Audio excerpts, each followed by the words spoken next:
Assalamu alaikum wa rahmatullahi wa barakatuh. My name is Farhan. Welcome to today's show on Back to My Roots on kalsantv. Today our topic is education and the importance of education, as well as all topics surrounding that region. My two guests today are Amina and Mahmoud. So first we're going to start with Amina. Can you tell us a little bit about yourself, please? Hi, my name's Amina and I'm a PhD student from University College London. I am a biology student and I've been based in London all my life. I'm a huge advocate of education and I'm here to discuss education and the importance of it in our community and in our community back home. Okay, and we also have Mahmoud here today with us. So Mahmoud, if you could also talk a little bit about this. My name is Mahmoud Jama. I done my undergraduate at King's with biomedical sciences, then a master's in pharmacology, then I changed my career, went into education, specialized in curriculum development and educational leadership. I'm currently lecturing at university level, and I also run an educational consultancy on the side. So that's fantastic to hear two people with a lot of experience in this sort of topic. So first and foremost, I think we should discuss about the importance and significance of education. So Mahmoud, can I just start by asking, so you said you work in you've got a learning development sort of background, and Yes. you're also lecturing at university. Yes, yeah. How important is education for you? It depends, because education, we need to look in different perspectives why education is important. From an Islamic perspective, education is one of the key motivational factors that the Prophet ﷺ mentioned. Even the Quran starts with Iqra, which is to read. Islam takes education from a very holistic perspective, whereas the West, it's more based upon the reward principle. So if you do well at school, you will earn a lot of money. Now the Somali perspective of education is quite a mixture of both. During the Italians and the British colonial times, it was more based on, we want you to learn the following skills so you can contribute towards our need. And then finally, when the colonial stage passed, Siad Barre promoted more towards a self-dependent Somalia. And this is when Somalis took education in a very good way. They really adapted education and they excelled in it. And they've improved their literacy skills within 3 years. This is amazing. This is quite profound. And then the Civil War came, unfortunately. But till this day, Somalis do take education as a way of progress. Now, how is education important in terms of a nation? Once you have educated and healthy people, they can contribute towards the economy. And I think this is the key. Education is for development. Education has to be aimed for an objective. It can't be, I want to learn how to, God forbid, how to kill people. It doesn't really contribute towards society. But it has to be in a very effective, and it has to contribute towards society. I think with those sort of negative aspects of wanting to learn, with education, it also prevents you from thinking in a completely different manner, if that makes sense. Yes. Yeah. So I believe education is like the backbone and the center of our life. It controls where you go and what path you can take. It's also something that you can use for day-to-day life. So in your eyes, Amina, what is education and how much of a significance is it for you? To me, education is power. I feel like it's as simple as that. Growing up in London, you're surrounded by white, middle-class kind of people, and when they want to gain experience, they go to their parents, they go to their aunties, they go to their uncles. I didn't have that. I couldn't go to my family or anyone. I don't have that in this country. So for me, being able to be educated means that I can give my children and my younger siblings and younger people similar to me an opportunity to gain experience in the field that I'm in. And this is powerful because in this day and age you need experience more than, I guess, degrees or anything. You need experience. So now, being in a lab, I'm able to offer my younger sister an opportunity to work in a lab with me, and this is powerful, and this is something that I could never have. So to me, education is not just knowledge, but is power as well in that aspect. So I think education is a very important tool. Thank you very much for that, Amina. And also, one other thing I wanted to mention in regards to the importance of education. It is something that is known, that how important education is. But firstly, if for children or for the younger generation who are studying at school, for example, so on a Monday to a Friday, they're studying in between about 9 o'clock to about 3:30ish. So for those type of people, would you think it's a better option to just take them to a tuition where they'll be studying the exact same type of English that they are already in school? Do you think that's a good way to go about helping develop them, seeing as this is something that your field? Well, research shows that when students go to private tuition, they excel in academics. They make, whether it's minimal or not, they make improvements. And this is, the parents have noticed this in the last couple of decades, the last 5 years or so, and Somali parents have invested their money and time into their children. And the results are quite, they can be displayed.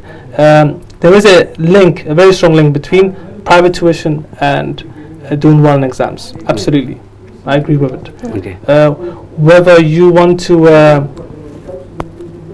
to push your students or your children into very specific fields, that's a different question.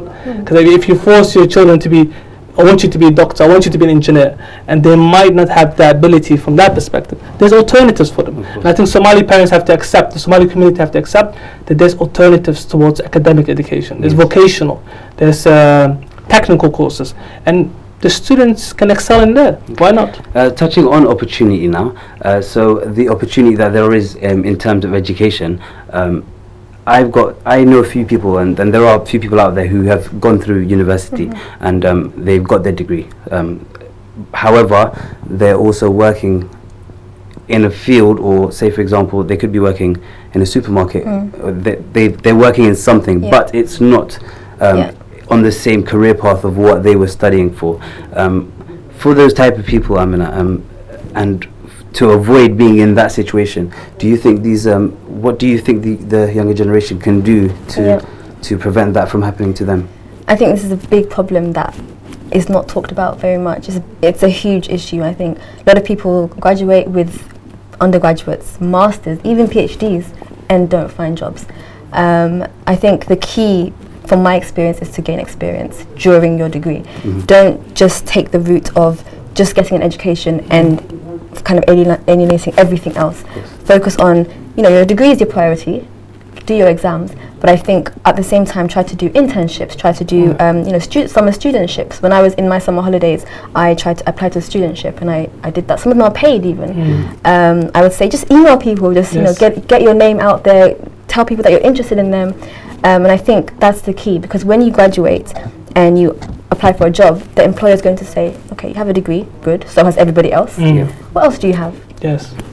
And you have nothing else. Okay, well, sorry, we can't do anything for you. Gain experience. And I think it's a vicious cycle, but it's an important thing now.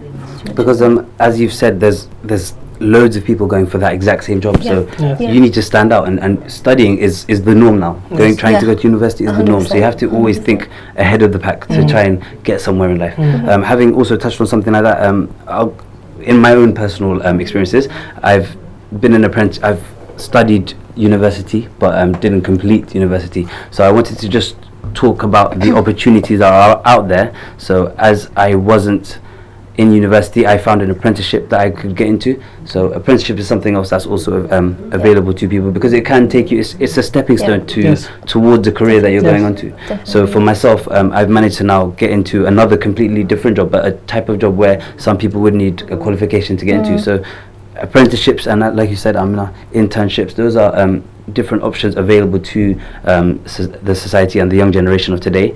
But another opportunity, Mahmoud, that there is available out there for the youth of today is the technological ways of learning. So we've got online studies, we've got learning from home, we've got even visual webcam conversations for training sessions.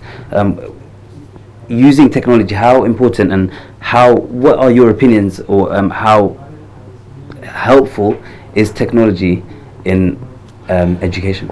Well, technology is, I think distance learning is one of the learning preferences of many learners. I think Imperial College recently started doing the lectures online, the first year lectures. So it's the world is changing and students are changing, and we as educators, we have to accept that the needs of the learners are expanding, and we must be able to accommodate them. In regards to whether I personally don't prefer distance learning. However, the fact that the young Somali brothers and sisters have access to those gigantic resources from our doorsteps, it's amazing, and I think the young brothers have to take advantage, and sisters have to take advantage of such great opportunities. So guys, what do we think about technology and the importance of how it's helping us learn in completely different ways? So Mohammed, what do you think about that? I think technology plays a key part in education. It allows students to have an alternative way of learning. Some of the universities in America and here in the UK, such as Imperial College, have adapted these new ways of learning. And this is part of the curriculum now. E-learning or distance learning allows students to have access to knowledge in difficult circumstances. However, it has its disadvantages. For example, we can't confirm if the learner is there behind the computer. Of course. We can't confirm, or there's behavioral management issues. We can't make sure that they're sitting down and behaving properly. So there's a couple of issues, but the advantages outweigh the disadvantages. But I mean, in terms of that, what I think is in a normal class, if someone was studying in a normal class, right, if they were to misbehave or if they were to just bunk that lesson or not even turn up, that is pretty much similar to whether it was online or not. Yes. So at the end of the day, does it not matter more about how significant education is to the person? Yes, absolutely. Hence why this e-learning is mainly active in higher education settings or in universities where students are mature enough to know this is very important. It will be odd if we promote e-learning in secondary schools. There's going to be so many issues involved. But it has a lot of advantages, and it's becoming very popular back home in Somalia. E-learning is becoming it's the new big thing now. There's so many programs and websites which promote e-learning. In India alone, there's some e-learning medical schools. This is the new world, and us as lecturers and educators, we have to accept and adapt to these new changes in this education world. I agree. I think e-learning is great, but I quite like the interaction with other people personally. I don't like to learn alone. I like to learn from other people. Yes. I think one thing that I did quite well at school was teaching others in my class. So, you got the question correct, and you can tell others, oh, this is how you do it. While you do that, you learn as a result. So I think that's one thing that you lose from online learning, and I would rather learn in person. Yes. I think this is a very personal preference. Now, the question is, I think the Somali audience, I don't think e-learning and Somalis work together. I remember when I was going uni, my mom thought I went to college, and she didn't understand the concept of reading week. They believe every morning you have to wake 6 in the morning and come back home 10 in the evening. This is what's their perception of education. Now, e-learning can work well if there's the right conditions. If people adapt e-learning at this stage, especially the younger students who have attention problems, it's going to cause some issues. I think with mature people like ourselves, we can do e-learning, and it allows people who work 9 to 5 have access to education.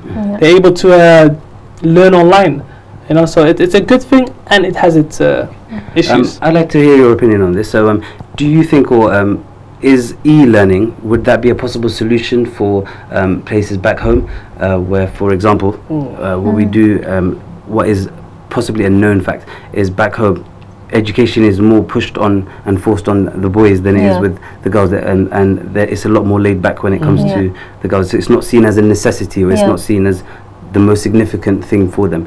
Could e-learning possibly be could e-learning possibly be a solution for this? I think in order for that issue, I think that's a society issue, in the sense that society back home tells the women that they shouldn't get an education. It's not about whether it's at home or outside. It's the fact that as a woman you shouldn't be educated. No one's told it verbally, but they've never seen their mother or their aunties or anyone else get an education. So I think in that aspect, e-learning or no e-learning, it may not make a huge difference, because it's more of a mindset. It's more of a society problem.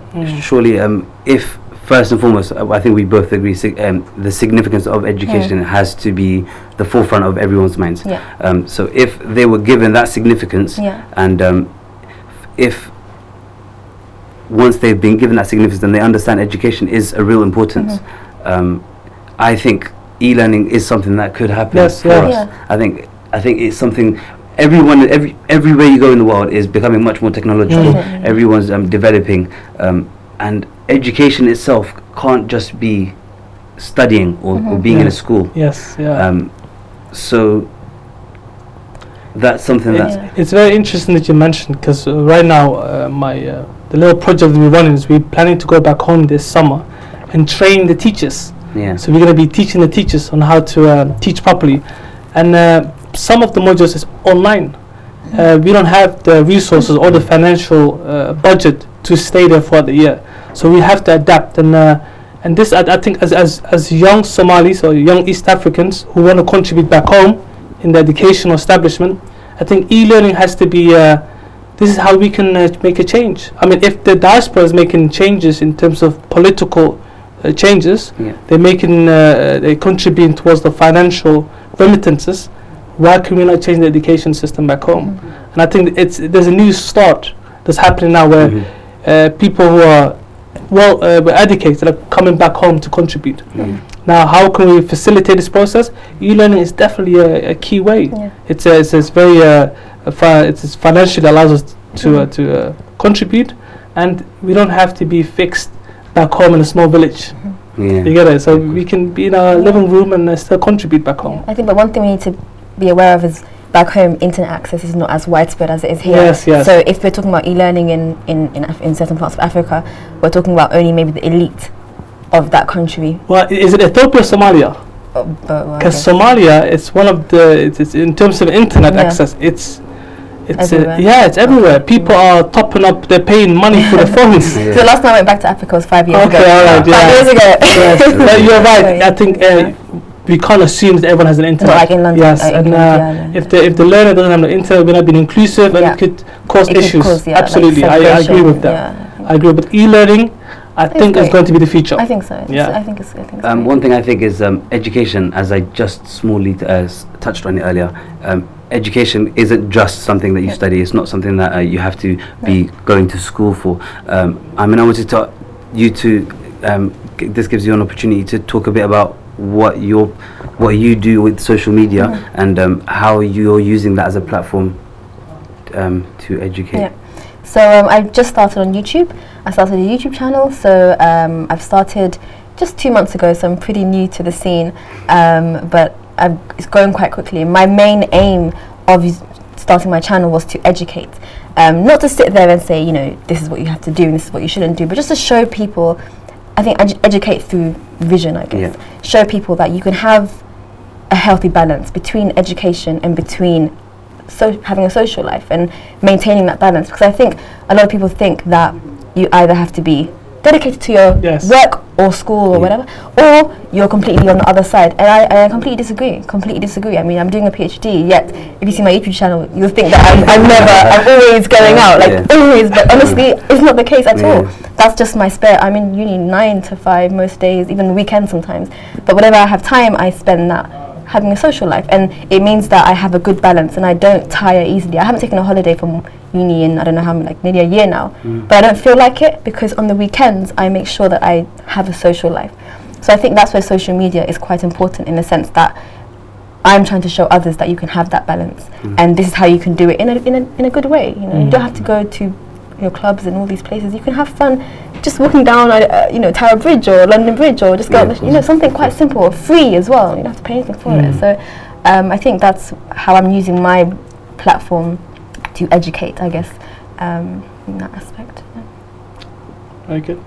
Okay, and so with you talking about videos and through videos having that as a channel of educating, that shows the different types of education there are. So the different types of learners there are also in education. There's like the visual type of people that learn. There's the kinetic learners, the people that learn through listening. I know some people that go to sleep with headphones on, and the next day they'll learn another language, something along those lines. So how do you see that and how would tutors, so when you go to tutors at home, or if someone comes to your house, or if you go to a tuition, how would they have to tackle that task of having to learn or teach to individual learners and show the exact same quality and the exact same effort into all of them?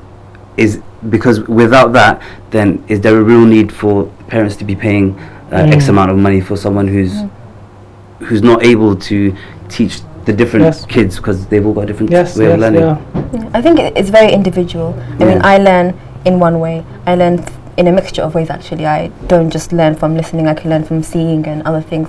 But I think every student is different. That's where, like Mahmoud was saying, like tuition is good because it allows more one-to-one, or more close 1 to 3 or something learning, so the teacher can really focus on that student. And I think that's very important.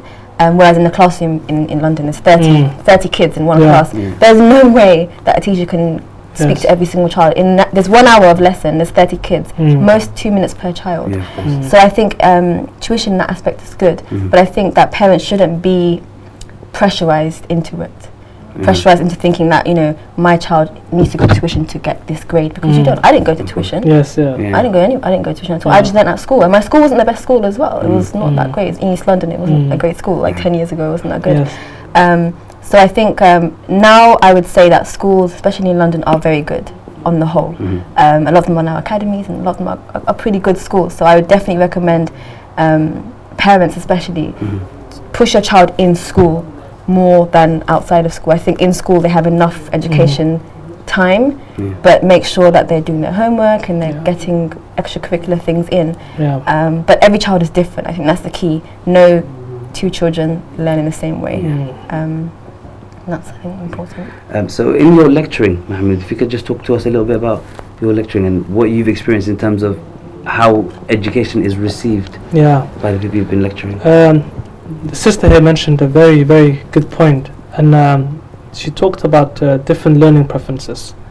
I had a very different perception prior to my fellowship, and then I realized that once we join the academic world, there's a bigger world out there, and the competition rises, and you have to raise the bar. And I think with certain tuitions, having the right tuition for your children allows the child to prepare for the real world.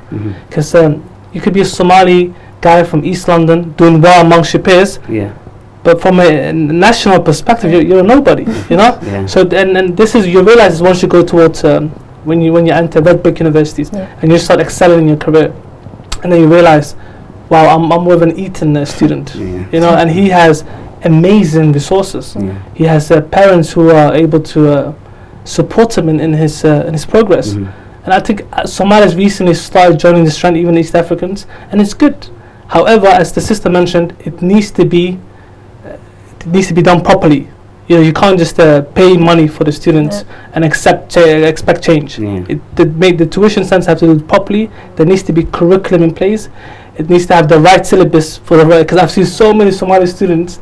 They study AQA for GCSE science, and they're studying, they're revising OCR syllabus at tuition centers. It's a waste of money. And it's a shame because the parents are being, they're being robbed by these cowboys. Basically, yes. So it has to be done properly. If it is done properly, then it can succeed. Now, the experiences I faced was, I think there's many other, mashallah, Somalis who do really well. I think education, if you really start excelling in your academics, there is a little turning point where some Somalis think they have surpassed being Somali. So I'm no longer Somali because I'm educated. But it should be the start, and those who are doing very well, they should think and say, it's my time to contribute. I have to. It's a Islamic obligation. It's a social obligation to contribute. And not only as humans, we have to give back to the community. So you can't just dwell in your career and nothing to do with Somalis or East Africans. You have to give back, because the younger generation require backbone, especially at this day where the role models tend to be ones that I can't even imagine. But it's step by step, inshallah. As Mahmoud touched earlier on with how the word Iqra is in the Quran for read, that's a very big message. So communication and being able to read is a very, very, very important part of life. How would you see communication as the platform to help as well teach other people to be able to educate? Because this is not only just in a classroom. Once again, this could also be two students talking to each other. This could be parents helping with their child, because educating someone is not only helping them learn something that's in a book or something factual or a numbers thing. It could also be as a person, so helping etiquettes and good manners. So I believe education and having a good education helps you with those parts. Do you have anything that in particular stands out to you in terms of communication or communication in regards to education? Yeah, I think communication in regards to education is, I think, best placed visually, as opposed to, I mean, as a child, if someone were to tell me, do this, you know, I'm less likely to listen to them, as if I were to see them and they were to be a role model to me. So I think the generation now of, I guess, East Africans and Africans in general in the UK or in these Western countries are all getting educated, and the younger generations will look at them and say, wow, you know, that's a Somali, well, that's you know, that's someone just looks like me, but she's a PhD, he's a lecturer, and it looks nice, and it's something that they haven't seen before. And I've received comments on my YouTube channel saying, you know, I did a biology degree, but I didn't go into a PhD because I didn't see anyone that looked like me. But if I saw you, I would have done it. And that's so sad to me, you know, the fact that there's no one that looks like us in these places. And I think that's where communication is important, where it's not even speaking, it's just being there, you know. And it comes back to giving back as well. You don't have to necessarily go back to Africa to give back. You can give back here. Exactly. Absolutely. You don't have to go back. Like people, you know, I don't want to go back to Ethiopia either, but I can give back here, and give back to people who are here, because we're struggling here as well. It's not just back home. We're struggling in London. It's a huge problem in the community, I'm sure. What I think is that also having an education is that bridge between doing something as a process, because you've been told to do that as a process, or it's in between the process of doing something and also learning or understanding why you're doing it. So even when you're a child, the first few things you learn is why. You're asking why, because your brain is learning. Like you're growing as a person. You're trying to understand why something is being done. So if something like that happens again next time, then you know what to do. Without that education, the type of jobs are more restricted to the process type of jobs, where you're told to make sure you get that done by the end of the week, and that's just where your role is. So you've got a task in your hand, you're just completing that task, finishing it, and then the next week tasks again. Education is that bridge between two. I think you mentioned a very interesting point. I think the theory that you mentioned is called the reward principle. It's when you do well, you get rewarded, and if you do something bad, you get punished. Now, unfortunately, our culture, Somali culture, East African culture, has adapted the punishment reward, the punishment principle, which is if you don't pass, you get beaten up. No one tells you if you pass, you do well in life. So we have adapted, okay, I can't fail, I can't let my parents down, and this has made some of our people not very confident in what they want to choose. Like the sister was telling me, said she wants to apply for PhD. If someone told them you can do it, why not? You know, nothing is impossible. Then more brothers and sisters would have applied for such courses. And you also have to understand what's happening now is there's the Eurocentric view of the reward principle, which is very European based, and then there's the Eastern principle. And then people mistake it from the Islamic. It's not actually Islamic. The Islamic theology doesn't promote punishing people if they do bad. Islam, during the time of Ibn Taymiyyah, you had to master different fields just to study Islam. Just for you to become a sheikh, you had to master science, philosophy, the linguistic skills. Then you can study Islam. Algebra was a Muslim who contributed towards. So you have all these misconceptions that our culture and our religion doesn't promote education. It actually is the opposite. It promotes education.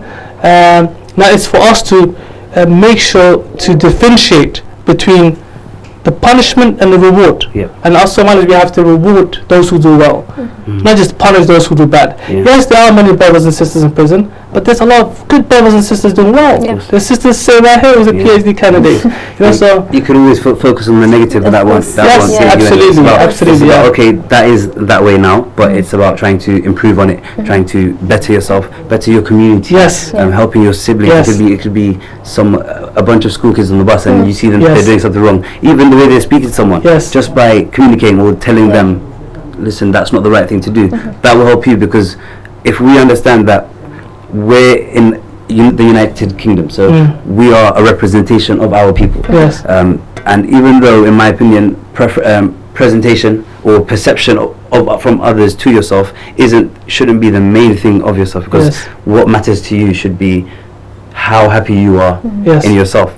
So studying and education itself is the type of things that will help you mentally think in that manner. So in regards with education and our community as a whole, we have, in the last, say, 20 odd years, it has improved, in my opinion. From what I've experienced, it has improved. It was a lot.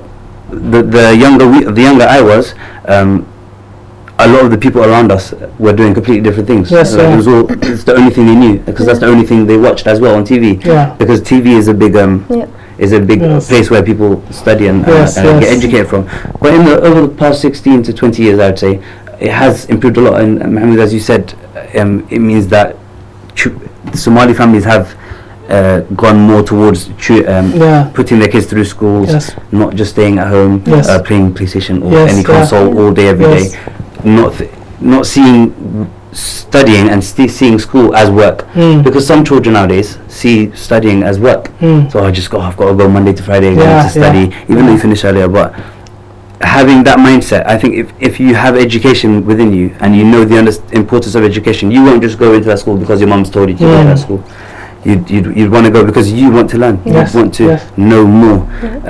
How much? I'll start off with you and then ask Mohammed as well. In terms of being a backbone of life, how can it shape a person, education as a whole? So now we're not just thinking about studying, we're not just thinking about schools, we're going through social media, technology, education as a whole, and from your own personal experiences, how is the backbone of, what do you think is the backbone of life in terms of, do you think it's education, and how important is it? I think education is something that we are fed from the age of 3 years old in nursery. Yeah. So, for example, in my life now, since I was 3 years old, I have been in education. Like, all I know is education so far. And this is, it's been like 20 something years now. It's just education, basically. So for me, I would say the backbone of my life is education. And I don't think you ever stop learning, to be honest. Like, I don't think you ever stop learning. I mean, my dad is still learning now, and he's much older, and although maybe he's not in a degree or he's not in a course, but he's always opening books, he's always writing things down, and I look at him and I think, wow, like, you're still learning. And you never stop learning. I think part of life is to keep learning, keep changing, because society changes with the years, so you can't be stuck in that time. You have to learn what's going on in society, in the world. I think especially maybe in science, for example, in my field in science, things change very rapidly. New drugs come, new cancer drugs, new medicines. I can't just stay in one box. I have to continue. So I think education is the backbone for a lot of things. Even, app designers now make millions. Some of them don't have an education, some do, but they need to be able to be educated in app design, for example, in order to do that. So education is not just a degree. I think it's a big misconception. To be educated, you have to have a degree. Yes. I don't think that's the case. I would say the Prophet Muhammad was educated. He was illiterate, but he was educated. Couldn't read or write, but you would say he was educated. So, it's not just a degree or GCSE or an A-level or a PhD. Those are more, paper education. Like, here, I've got a PhD. You can buy them in some countries. It's not always. But I think education, it's a mindset. If you tell yourself, I'm going to be an educated mind, no matter where you go in the world, if you travel, I travel quite a lot around the world as well. I've been to Australia, America. If I was uneducated, not paper educated, if I was uneducated as a mind, I wouldn't accept the social differences. You know, I would just go there ignorant. But when I go to somewhere, I educate myself about the culture, the language, the people, the traditions, and I work on that. And for that reason, I integrate with the society. I think that's also key. Integrating with society is how education helps. I think. And yourself, you? I agree. I think I probably will say the same stuff this sister mentioned, but I think the problem here is, if that's the case, then how comes no one wants to go into education? Not many people want to go into education. I think money plays a key factor. Yeah. I think a lot of these students, they graduate or they finish A-levels and they're like, I need to get paid. Yeah. I want to get paid. I can't be bothered going 4 years at university, 3 years. And I think it's a problem. I think a lot of people don't see the long-term investment in education. Keep in mind, it's what, $9,000 a year. So people are looking for alternatives, and unfortunately, some of the alternatives is instant employment, whether it's in retail. And then think about it, this child, this student could be the next Einstein. But he's working in Blockbusters now. I don't think they exist no more. But I think you have to bear in mind the background that child came from. They probably, their parents probably immigrants to this country, and all they've seen is their parents struggle. So as soon as they can find a job, they want to. And I don't blame them in that aspect. But I think that's where apprenticeships help. That's a way of getting money, not very much, but you get some money. But you also, I guess. But the apprentices, contrary to social beliefs, the apprentices are there for statistical purposes. They say, okay, you have level 3 qualifications, get a job. Why are you not getting a job? You have the qualifications now. So it's pushing students to go into fields they might not wish. Now, you mentioned in regards of the parents, if the student, and this happens in many occasions, many students come up to me and say, listen, I want to do my university. However, I just done the A-levels. I don't think I'm going to get the results this summer. There's no problem retaking. Retake your exams, take a gap year, find out what you want to do, apply for medicine, apply for dentistry, apply for red book universities, why not? And I think this is the issue. A lot of students, they assume, okay, this is it, I have to go uni. Mom saying, why are you not going uni?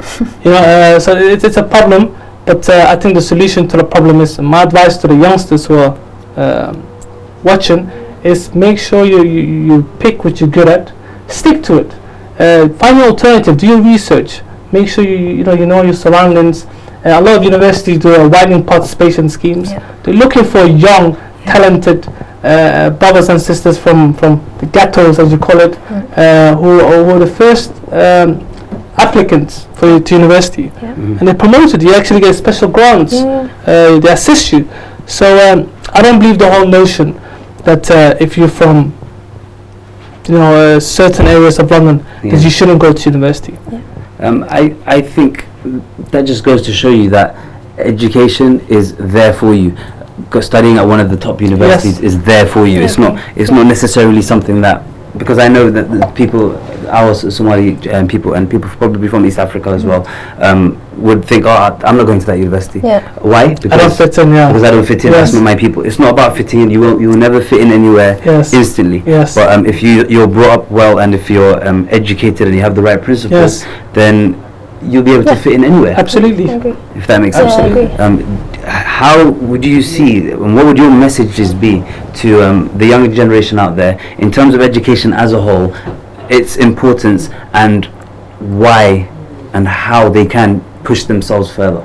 Because some people, I do know some younger children have ambitions and dreams of becoming a footballer, but unfortunately not everyone is going to become a footballer.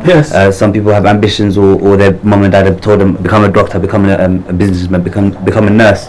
But when they try to study those courses and they find out it's not something that they want to do, where do they go then? What would your message be for people who have some sort of obstacle out there and have something blocking them from reaching that end goal? We'll start with you, Amina. I think the key in life, in everything, not just in education, but even in religion and everything, is to always look at the end goal. In this life we do good things. We have an end goal. Same with education. You study. It's hard. It's not easy. It's definitely not easy.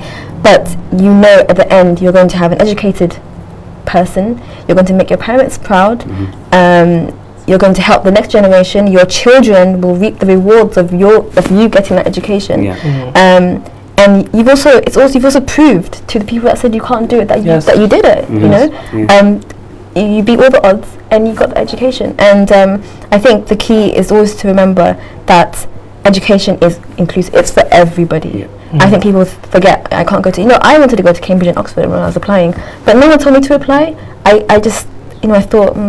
I don't think I'll get. But I had the best grades in my whole secondary school, the best. But I didn't apply. No one told me to apply, and I think it's sad when that happens to students. You should always remember that. Don't think my color or my ethnicity or my background or anything should affect it. If anything, now these days they want us. Yes. They actually look for us. They look for people like us, and they say, you come. So I think the key is to apply, to have a goal, set your mind to that goal, do what you love. Life is not about doing something that you don't love. Make your job something that is not, you're not working, you're doing something and you're getting paid for something that you love doing. So that would be my message to the youth out there, I guess. Just have a positive mind, look at people that are similar to you. There are loads of them out there. I mean, there's 3 on this table alone, look at people that are similar to people like you and push yourself towards the goal that you want. And in life, things don't always, it's not a straight line. There's always going to be things, pricking you here and stopping you here and tripping you up here. Trip over it and just stand up again, don't trip and stay on the floor. I think that's the key. Just have the mindset. When do you want to do this? How do you want to do this? What are you going to do? And do it. Absolutely. And yourself, Mohammed? Yeah, I absolutely agree. I think there's a famous saying which goes like, you measure success by the number of obstacles you go through. So if you have a lot of obstacles, then you have greater success. And that's the beauty of it. The whole journey is going to be amazing. Yes, you can. I don't want to sound like Barack Obama, but I think you can. You should apply for any course that you want. You should be confident enough, do a lot of research, find out the job titles, find out what the requirements are, phone them up. I used to call them up all the time and find out what these courses are, these special names, and find out which university does it, and call the admission department. I remember I used to come to King's admissions like 2 weeks before my interview, just looking around, just trying to familiarize myself with the environment. So you can do it. I'm from Hackney, by the way. So I grew up pretty rough, but it is possible. And I think I haven't made it. It's not like I made it. It's not like that. It's you can, and especially the young brothers, they have better resources than we had when we were growing up. I think when I was growing up, there was no such thing as private tuition. Only posh people would get private tuition. Now it's everywhere. Students have access to internet. We had MSN, that's it. They have Instagram and Snapchat. So do take advantage of it. But I think another topic that hasn't been really covered properly is, yes, the youngsters have a lot of access to greater resources, but there's a lot of peer pressure nowadays, which stops them from it's more a psychological constraint. They want to be cool. They want to be part of this gang. They want to be part of this. I think that might be an issue because they do have the resources. Why they're not excelling? I think it's because the little social surroundings. I see the social aspect of it as another factor that's distracting them. Because even if it wasn't social, as in physical social, I know a lot of people that just wake up and first thing they do is they open up their phone and it's about social media. They're looking at what message they received the night that they fell asleep and what did they miss watching. So there are plenty of factors that prevent students from learning, in my opinion. So surroundings, the peers, your friends. It's about who you know. It's about absolutely, I agree. It's about who you're. I think one thing that we didn't talk about is parents. Or education at home, because honestly, I think education at home is more powerful than any kind of education. Any kind. You can go to school 9 to 5 or 9 to 3 and learn everything you want, and come home and just your parents telling you forget about education, go get a job. Then of course you're never going to want to excel. I know people that are like that. Their parents tell them to go and work as soon as they can. Now that person is never going to get an education. They could be the next Einstein, like you said. They could be the next surgeon. They could be the next anything. So I think parents definitely don't inhibit your children. I would say don't inhibit your children from being. And what I would say is that on your path, there's always going to be something there to stop you, to trip you over. 100%. It's just like Amina said. Yeah. So it's not about the fall itself. It's not about being on that journey. It's about how quick you can get up from that floor and just carry on going. Because once you get up from that obstacle, it's gone. There will be other obstacles in the way after, but you do continuously on going. So Rome was not built in a day. They say like the Quran was not revealed like this. 25 years. Yes. Perfection is not overnight. Yes. Perfection requires years. So how can people get in contact with you guys? How would they be able to get in touch? Would you like to go first? So I have a YouTube channel, as I mentioned. It's I Am In A Place. So it's a play on my name and the fact that I travel a lot. So it's I Am In A Place. That's pretty good. Yeah, I mean, it's kind of, it's quite funny. And if you go to my YouTube channel, you'll see my email address. If you need to contact me about anything, I reply to all my emails. Comment in my video as well. And I'll try to educate you as much as I can in that platform. So. Yeah. And Mahmoud, how will people be able to get in contact with you? You can add me on Facebook. It's Mahamud Jama. That's MOHAMUD. Jama JAMA. You can go to my website Kalsantv. That's an educational consultancy. If you want to become a teacher, a qualified teacher, you want to do some. If you require curriculum development at your institution, feel free to contact me. Or if you want to go back home and contribute, teach the teachers, then we're able to accommodate your needs. Free flight ticket, free food, free holiday.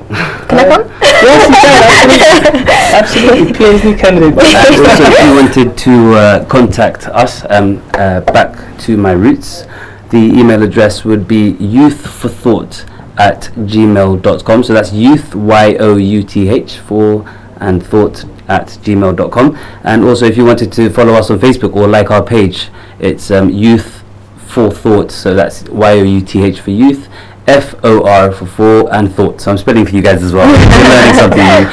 THAUGHT. And please let us know if you have any questions, any ideas, anything that you'd want us to discuss, anything that you want us to, any feedback would be very much welcomed as well. So please do get in touch. And from the three of us, thank you very much for listening. And guys, thank you for being here. That was a very good discussion. You're welcome. That was amazing. Thank you very much. So I'll see you guys on our next show, and that's Back to My Roots, Kalsantv.